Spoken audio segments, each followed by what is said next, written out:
ओम नमः शिवाय। YouTube channel मंत्रिक विज्ञान में आपका फिर से स्वागत है। आज हम बात करेंगे मित्रता की और मंत्र की। ना तो आपका कोई सच्चा मित्र आपको धोखा दे सकता है और ना ही मंत्र आपको धोखा दे सकते हैं। तमाम दुनिया के इंसान आपके लिए परेशानी खड़ी कर सकते हैं। मित्र और मंत्र दोनों आपके लिए सहायक ही साबित होंगे। तो इसलिए आज की वीडियो में कि मित्र आपको धोखा नहीं दे सकते, कोई और दे सकता है, लेकिन मित्र आपको कभी भी धोखा नहीं दे सकते। ये बात हम आपको एक कहानी के जरिए समझाएंगे। और मंत्र आपको धोखा नहीं दे सकते, ये हम अपने मंत्रिक विज्ञान की जो थ्योरी है उसके मुताबिक आपको समझाएंगे। पहले कि सच्चा मित्र आपको कभी धोखा नहीं दे सकता। वो आपके लिए किसी मुसीबत में कोई सहारा तो बन सकता है, लेकिन आपके लिए कोई प्रॉब्लम क्रिएट नहीं कर सकता। इसके बारे में हम आपको एक कहानी के जरिए समझाएंगे कि एक जंगल में एक गाय और एक उसका बछड़ा था, और वो दोनों साथ साथ जंगल में रहते थे। तो एक दिन की बात है, उनको आभास हुआ कि जंगल में एक बहुत बड़ा तूफान आने वाला है, और उन्होंने सोचा कि उनकी जान को खतरा है। बछड़े ने कहा कि माते, अगर हम यहाँ से कहीं दूर चले जाएं तो हम बच सकते हैं। तूफान एक दो दिन में शांत हो जाएगा और हम यहाँ से निकल जाते हैं कहीं दूर। तो गाय ने बछड़े का कहना माना और वो कहीं दूर उस एरिया से निकल गए। जब दूर चले गए तो गाय ने सोचा कि अनजान जगह है जहां हम सो नहीं पाएंगे, रात को नींद ना आ जाए। इस डर से गाय ने बछड़े से कहा कि अनजान जगह पे सोना नहीं चाहिए, बेफिक्र नहीं होना चाहिए, क्योंकि वहां की जगह का, वहां के दुश्मनों का हिसाब किताब नहीं होता। तो इसलिए दोनों ने रात जाग कर निकालने का निर्णय लिया। तो गाय ने बछड़े को एक कहानी सुनानी शुरू कर दी कि मित्र कैसा होना चाहिए, कैसे होते हैं। तो गाय ने बछड़े को कहानी सुनानी शुरू की कि प्राचीन काल में एक राजा था, बहुत ही कड़वे स्वभाव का। तो उसका बेटा कहीं बाहर गया और उसने कोई गलती की, और गलती ऐसी की कि राजा को बहुत गुस्सा आया, और उसने सोचा कि ये उसकी गलती नाकाबिले माफ़ी है। तो उसने अपने बेटे को कहा, राजकुमार को कहा कि आप इस राज्य को छोड़ दो, आप इस राज्य को छोड़ दो, आपके लिए ये राज्य नहीं है। ऐसी हरकत अगर कोई प्रजा में करता तो उसको भी मैं यही दंड देता जो आपको दे रहा। तो राजा या अपना पिता का कहना मानकर राजकुमार ने छोड़ने का निर्णय ले लिया और जा रहा है कि कहीं कमाकर खाएंगे। अब वो राजकुमार नहीं रहा, जा रहा था काम की तलाश में। तो रास्ते में उसको अंधेरा हो गया, तो रात तो गुजारनी थी। तो उसको एक कुटिया दिखाई दी। उस कुटिया में जाकर बोला, जो एक लड़का था, हे मित्र, मेरे को यहाँ रात गुजारनी है, मेरे को अंधेरा हो गया, मैं एक रात आपके पास रुकना चाहता हूँ, आप मेरी सहायता कीजिए। तो जो अंदर लड़का था उसने कहा कि आपने मेरे को मित्र बोला है और मैं मित्रता निभाऊंगा। तो उसने अतिथि को अंदर आने दिया, उसको सोने के लिए जगह दी, उसको भोजन दिया, और बातें करते करते उस राजकुमार ने अपनी सारी बात उसको बता दी। क्योंकि जब तक कोई बात बताएगा नहीं तो आगे वाला उस पर शक करेगा। तो इसलिए जब उसने भी मित्र कहा तो राजकुमार को सारी बात बतानी पड़ी। तो उस आगे लड़के ने कहा कि आप राजकुमार हो? उसने कहा, हाँ, मैं राजकुमार हूं। ये कहानी गाय अपने बछड़े को सुना रही है कि उनको नींद ना आए, रात गुजारनी थी उन्होंने। एक भयंकर तूफान से निकल कर आए थे। तो जो अंदर लड़का था उसने बताया कि वे एक लकड़हारा है और वो दरख्त पर चढ़कर एक ऐसे वाहन का निर्माण कर सकता है, अगर उस पर बैठकर कोई उड़कर कहीं भी जाना चाहे तो जा सकता है, उसके लिए कोई भी ईंधन की जरूरत नहीं है। तो ऐसी कलाकारी देखकर राजकुमार भी हैरान हो गया कि ऐसी कलाकारी है इस इंसान के पास, मेरे मित्र के पास, जिसने मेरे को मित्र बोला है। तो वो राजकुमार एक रात उस लकड़हारे के पास रहकर आगे चल पड़ा, काम की तलाश में, या किसी कहाँ रहना है उस चीज़ की तलाश में। तो आगे जाकर फिर अंधेरा हो गया क्योंकि बहुत रास्ता तय करना था। तो एक झोंपड़ी, एक कुटिया उसको फिर दिखाई दी। तो राजकुमार ने उस कुटिया का दरवाज़ा खटखटाया और अंदर से एक पंडित जी आए और उन्होंने बोला कि हाँ मित्र, क्या काम है। तो राजकुमार ने बताया कि आपने भी मेरे को मित्र बोला है, तो मैं आपका मित्र हूं। पंडित जी ने कहा कि शक्ल से तो राजकुमार लगते हो। तो उसने मान लिया कि हाँ मैं राजकुमार हूं और सारी कहानी बता दी कि ऐसे ऐसे मेरे को राज्य से उसके पिता और वहाँ के राजा ने मेरे को बाहर निकाल दिया है। तो पंडित जी ने उसको रहने के लिए जगह दी और खाने के लिए भोजन दिया और उसको मित्र कहा।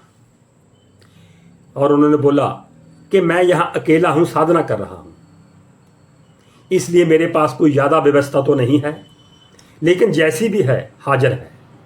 बातें करते करते पंडित जी ने उस राजकुमार को बताया कि मैंने अपने गुरु के पास शिक्षा हासिल की है और उस शिक्षा हासिल करने के उपरांत मैंने ये पाया कि संसार में कोई भी अपना नहीं है, इसलिए मैंने यहाँ कुटिया में अपना जीवन व्यतीत करने का इरादा बनाया है, और वो भी बहुत ही सादे तरीके से। और उस पंडित जी ने बताया कि मेरे अंदर वो विद्या है, मैं किसी मरे हुए इंसान को भी जिंदा कर सकता हूं। तो राजकुमार ने बोला कि मित्र, आपके पास ये विद्या है कि आप मरे हुए इंसान को जिंदा कर सकते हो, ये तो बहुत बड़ी बात है। बातों बातों में प्रेम बढ़ता गया और पंडित जी ने कहा कि हे मित्र, आपको आगे जाने की जरूरत नहीं है, आप मेरे पास रुकिए, हम इकट्ठे अपना जीवन व्यतीत करेंगे। बाद में उसके दिमाग में आया कि मैं अपनी सारी जिंदगी किसी के सहारे ऐसे कैसे छोड़ दूं, मेरे को अपना काम कोई करना होगा। इसलिए वो ये सोचकर मित्र को अलविदा कहा और आगे चल पड़ा। और आगे जाकर देखा, क्योंकि रास्ता लंबा था, उस राज्य से उसने बाहर निकलना था, वो राज्य की सीमा बहुत बड़ी थी।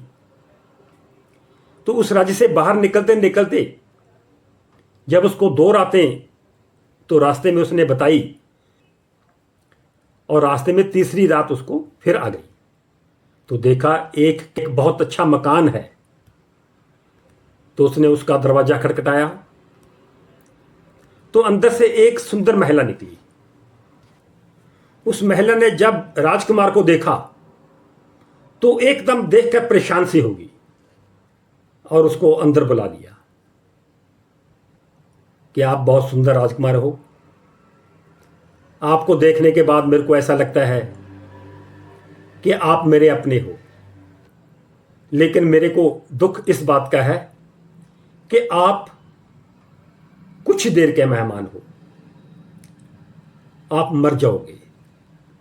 तो उस औरत ने जब इतनी बात कही तो राजकुमार चौंक गया और उसने बोला कि ऐसा क्यों कह रही हो, मेरे को कोई बीमारी नहीं है, मेरे को तो कोई खतरा यहां नहीं लगता, तो मैं कुछ ही मिनटों में, कुछ ही घंटों में क्यों मर जाऊंगा। तो राजकुमारी ने कहा कि यहां एक राक्षस रहता है, यहां एक बुरी आत्मा रहती है, उसने यहां इस किले के इर्द गिर्द कोई भी इंसान नहीं छोड़ा, सबको मारकर खा गया। लेकिन मेरे को एक सुंदर महिला होने के कारण उसने खाया नहीं, अपने पास रख लिया। तो वो आएगा, आपको भागने नहीं देगा और वो आपको मारकर खा जाएगा। मेरे को इस बात का दुख है। तो रात को कहीं और भी बाहर नहीं जा सकता था, क्योंकि राक्षस तो अभी बाहर ही था घर से। राजकुमार ने कहा उस महिला से कि आप कोई तरकीब लड़ाओ, मैंने आपके पास एक रात काटनी है, फिर मैं चला जाऊंगा। तो उस औरत ने कहा कि आप इस संदूक में छुप जाओ, आप इस संदूक में छुप जाओ, बोलना नहीं। जब वो राक्षस आएगा तो मैं खुद सारा संभाल लूंगी। वो संदूक में छुपा दिया गया। कुछ देर बाद राक्षस आ गया। तो राक्षस ने शोर मचा दिया कि यहां से इंसान की बदबू आ रही है, बताओ यहां कौन है। तो उस औरत ने बोला कि यहां कोई नहीं है, आपको इंसान की बू मेरे से आ रही है। तो राक्षस ने कहा आप तो यहां रोज रहती हो, ऐसी सुगंध आपसे मैंने कभी नहीं देखी, लेकिन आज एक स्पेशल गंध आ रही है, इसका मतलब यहां कोई आदमी है। तो उस औरत ने फिर मना किया कि यहां कोई नहीं है, और उसको विश्वास जिता दिया कि यहां कोई नहीं है।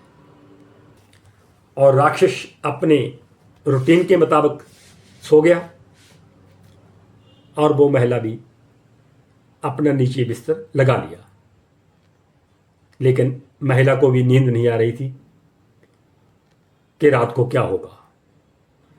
तो महिला ने, जब वो राक्षस नींद में था, महिला को इतना ज्ञान था कि कोई आदमी नींद में होगा तो आदमी कुछ ना कुछ सच बोल देता है अगर उससे कुछ पूछा जाए। महिला ने उस राक्षस से पूछा कि आप सबको मार देते हो, कोई आपको नहीं मार सकता? तो राक्षस ने बोला नहीं, ऐसा नहीं है कि कोई मेरे को नहीं मार सकता। तो महिला ने पूछा तो आपको फिर कैसे मार सकता है कोई? तो महिला को बताया कि यहां एक जो सामने एक पिंजरे में तोता है, जब जो कोई तोते को मार देगा तो मेरी मृत्यु हो जाएगी, कि मेरे प्राण उस तोते में हैं। ये एक गाय अपने बछड़े को कहानी सुना रही है मित्रता के बारे में।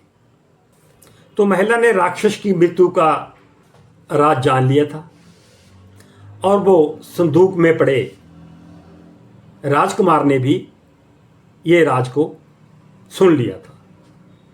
दूसरे दिन राक्षस उठा और अपने शिकार के लिए रवाना हो गया। तो उस महिला ने राजकुमार को निकाला संदूक में से और बोला कि आप जल्दी भाग जाओ। लेकिन वो महिला नहीं चाहती थी कि वो राजकुमार जाए। तो उसने राजकुमार को बोला कि हम दोनों मिलकर, कि आपने भी उसकी मृत्यु का राज सुन लिया है कि कैसे होगी, अगर आप मेरा साथ दो, हम मिलकर राक्षस को मार देते हैं और हम दोनों शादी कर लेंगे। तो राजकुमार ने उसकी इस बात को मान लिया, और दोनों ने पिंजरे से तोता निकाला और उसको मारने लगे। जब तोते को तकलीफ हुई तो उस राक्षस को तकलीफ हुई। वो अभी घर से ज्यादा दूर नहीं गया था। वो भाग कर आया और देखा, और उसको कुछ गलत लगा। तो उसने महिला को बोला कि क्या आप मेरे को मारना चाहती हो? तो महिला ने कहा नहीं, ऐसी बात नहीं है, मैं आपको मारना नहीं चाहती, मैं तो देखना चाहती थी कि वाकई आपके प्राण इस तोते में हैं। राक्षस फिर उस महिला की बातों में आ गया और वापस अपने शिकार के लिए जंगल में चला गया। दोनों घर पे थे। जब बहुत देर हो गई, महिला को पता चल गया कि इतने में राक्षस बहुत दूर पहुंच चुका होगा, वो इतनी जल्दी वापस नहीं आ सकता। तो उन्होंने पिंजरे से तोता निकाला और निकालकर जब उसकी गर्दन मरोड़ी, जब उसी गर्दन को एक झटका दिया तो राक्षस भागकर फिर घर आ गया। और इतने में जब वो राक्षस, क्योंकि राक्षस दूर था, देरी हो गई, उसके आते आते वो तोता मर चुका था और राक्षस घर के अंदर आते ही गिर गया और मर गया। तो दोनों ने शादी कर ली। राक्षस की मृत्यु के बाद उस महिला ने और राजकुमार ने शादी कर ली और दोनों उसी मकान में रहने लगे। जब दोनों की शादी हो गई तो राजकुमार ने अपने बारे में बताना शुरू कर दिया कि मैं एक राजकुमार हूं, मेरे को राज्य से बाहर निकाला गया है और मेरे को रास्ते में 2 मित्र मिले। मेरे 2 मित्र हैं और एक मित्र तो ऐसा वाहन बनाता है लकड़ी का कि उस पर बैठ जाओ तो बगैर ईंधन के आप कहीं भी जा सकते हो उड़कर। और दूसरा दोस्त जो एक पंडित है, वो मृतक को जिंदा कर देता है। ऐसे मेरे 2 दोस्त बने हैं। दोनों वहां पति पत्नी की तौर पर रहने लगे थे। एक दिन अपने बाल सुखाने के लिए वो औरत छत पर गई और एक चील उसका बहुत कीमती हार उठा के ले गई। जब चील ने वो हार उठाया तो वो चील से वो हार समुद्र में गिर गया। समुद्र में गिरा हार एक मछली ने निगल लिया। उस मछली को किसी मछेरे ने पकड़ा और घर ले गया। उसकी पत्नी ने जब उस मछली को चीरा दिया तो उसमें से बहुत कीमती और बहुत सुंदर हार निकला। वो मछेरन बहुत खुश हुई और वो हार उसने खुद पहन लिया। ये कहानी गाय अपने बछड़े को सुना रही है ताकि उनको नींद ना आए। उसको सुंदर हार मिला, इस बात की चर्चा पूरे इलाके में होने लगी। खबर राजा तक पहुंची तो राजा ने उस मछेरन को बुला लिया और उससे पूछा कि आपको ये हार कहां से मिला। राजा के आगे कोई झूठ नहीं बोल सकता था क्योंकि राजा का कुछ राज्य ऐसा था। तो उस मछेरन ने सारा कुछ बता दिया कि मेरे को तो ये एक मछली के पेट से मिला है। तो राजा ने सोचा कि किसी का तो है, औरत का है। जब ये हार इतना सुंदर है तो पहनने वाली भी बहुत सुंदर होगी। राजा की गुप्तचर थी एक महिला। उसने महिला को वो हार दिखाया कि ये देखो, ये हार किसका हो सकता है हमारे राज्य में। तो वो गुप्तचर जो थी वो पहचान गई। ये राजा को बता दिया कि मैं उस औरत को जानती हूं जिसका ये हार है। उस गुप्तचर ने बता दिया राजा को कि ये औरत एक राक्षस के पास रहती है, ये उसका हार है। राजा उस औरत पर मोहित हो गया और उसने अपने गुप्तचर महिला को कहा कि आप उस तक अपना लिंक स्थापित करो। तो उस महिला ने जो राक्षस का घर था उस तक पहुंच गई, उस महिला से मिल ली, उससे दोस्ती भी कर ली। एक दिन वो गुप्तचर महिला उस सुंदर महिला को लेकर अपने घर ले आई। उसको बहला फुसला कर अपने घर ले आई और राजा को खबर कर दी कि मैं अपने मिशन में कामयाब हो गई। आप उस महिला से मिल सकते हो जिसका वो हार था। वो सुंदर हार इसी सुंदर महिला का है। जब उस राजा ने उस लड़की को देखा, उस महिला के रूप में वो मोहित हो गया और उसने महिला को कहा कि आप मेरे से शादी करोगी। उसने कहा मैं विवाहित हूं, मेरा पति है। तो राजा इतना उसकी खूबसूरती में पागल हो चुका था, अपनी सेना को आदेश दिया कि इसके पति को मार दिया जाए। सेना ने राजा के हुक्म का पालन किया और उसके पति को मार दिया। फिर राजा ने कहा कि अब तो मेरे साथ शादी कर लो, अब तो आपके पति की मृत्यु हो चुकी है। तो उस औरत ने कहा कि अभी नहीं, अभी तो एक दिन भी नहीं हुआ। मेरे अंदर जो मेरे पति का प्यार था वो इतनी जल्दी मैं उसको भूल नहीं सकती, कम से कम 6 महीने तो लगेंगे, आप इंतजार कीजिए। तो महिला उसी घर में वापस चलेगी जहां उसके पति को मारा गया था और वहां उसकी लाश थी। महिला ने उसका संस्कार नहीं किया क्योंकि उसके पति ने उसने बताया था कि उसका एक मित्र ऐसा है जो मरे हुए इंसान को जिंदा कर देता है। और एक ऐसा दोस्त है जो एक ऐसा वाहन बनाता है लकड़ी का जिसमें ईंधन की जरूरत नहीं होती, उड़ के आदमी कहीं भी जा सकता है। तो इस विपदा में, तो इस बुरे टाइम में उस औरत ने अपने पति के लिए उन दोस्तों की तलाश शुरू कर दी। और वो औरत इस तैयारी में है, इस सोच में है कि इनके मित्रों को कैसे मिला जाए। तो वो रात को छुपकर अपने जो उसके पंडित जी उसके दोस्त थे उनके घर में चले गए। तो पंडित जी ने जब दरवाज़ा खोला, सामने महिला को देखा, तो उसने बोला महिला को आप अंदर नहीं आ सकती, मैं ब्रह्मचारी हूँ, मैं किसी अकेली महिला को अंदर नहीं आने दूंगा। आपके पति कहाँ हैं? तो उसने बात बताई कि मेरे पति आपके दोस्त हैं। कौन से? जो आपके पास एक रात रहे थे। और ऐसे ऐसे सारी बात उस महिला ने बताई पंडित जी को, और पंडित जी को पूरा ज्ञात हो गया कि हाँ ठीक है, आप उनकी पत्नी हैं। तो उस पंडित जी ने अपने दोस्त की पत्नी होने के नाते उनकी बात सुनी। और उस महिला ने उस पंडित जी को यह भी बताया कि उनका दोस्त आगे कोई और भी है जो एक ऐसा वाहन बनाता है जो बगैर ईंधन के आदमी कहीं भी उड़कर जा सकता है। तो दोनों मिलकर उस दोस्त के पास भी चले गए।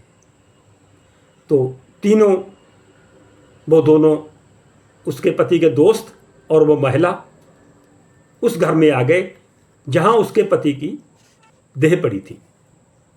गाय कहती है बछड़े से कि आगे सुनो, बहुत ही दिलचस्प कहानी है।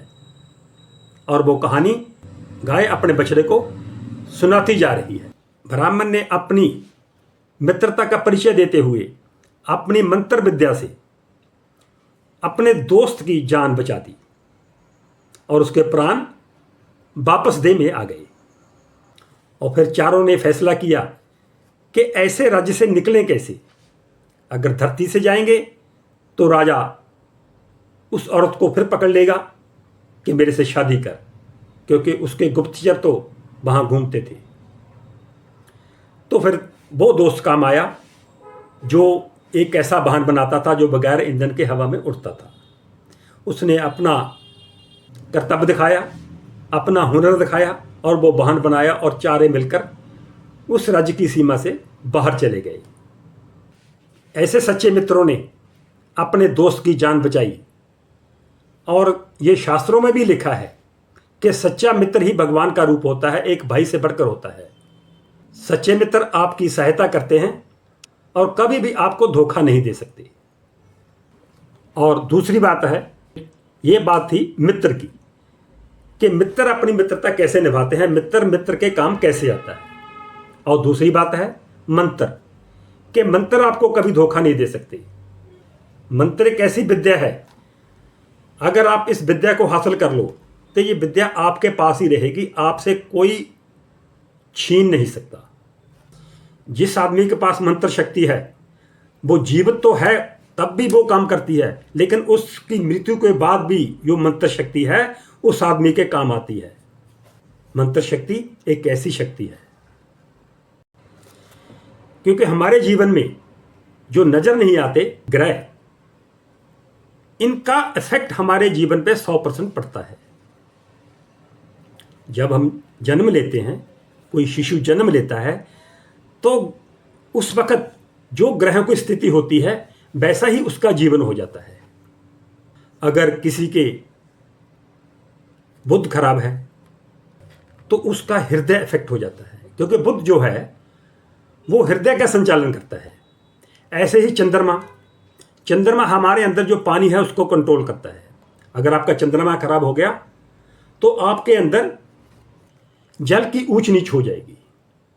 ऐसे ही जो मंगल ग्रह है वे हमारे ब्लड प्रेशर में, अगर किसी का बीपी बढ़ता है तो उसका मंगल कमजोर है, उसको सुनने की क्षमता, बोलने की क्षमता, ये सब मंगल ग्रह के कारण इफेक्ट होती है।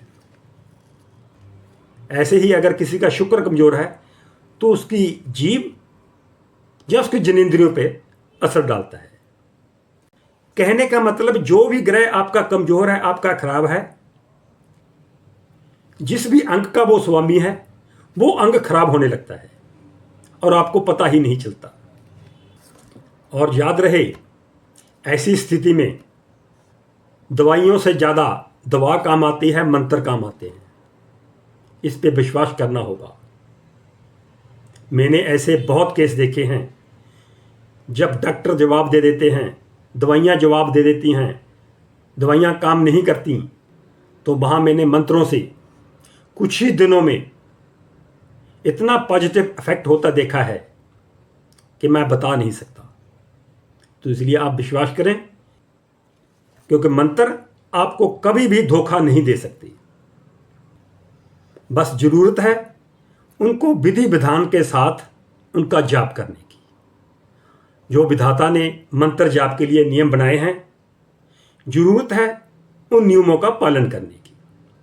अगर उन नियमों का पालन करते हुए आप मंत्र जाप करोगे तो मंत्र एक वो शक्ति है, जैसे मैंने पहले एक कहानी में भी बताया है, कि मृत को भी जिंदा कर सकती है। आज की इसी जानकारी के साथ ओम नमः शिवाय।